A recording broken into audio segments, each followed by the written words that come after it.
மண்ணில் என்ன தோன்றக்கூடும் மழை இல்லாத போது மனிதனோ மிருகமோ தாயில்லாமல் ஏது மண்ணில் என்ன தோன்றக்கூடும் மழை இல்லாத போது மனிதனோ மிருகமோ தாயில்லாமல் ஏது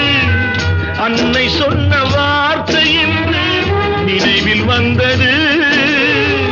அன்பு என்ற சொல்லே தாயின் வடிவில் வந்தது எங்கே எங்கே அம்மா நீ சுமந்த பிள்ளை சிறகொடிந்த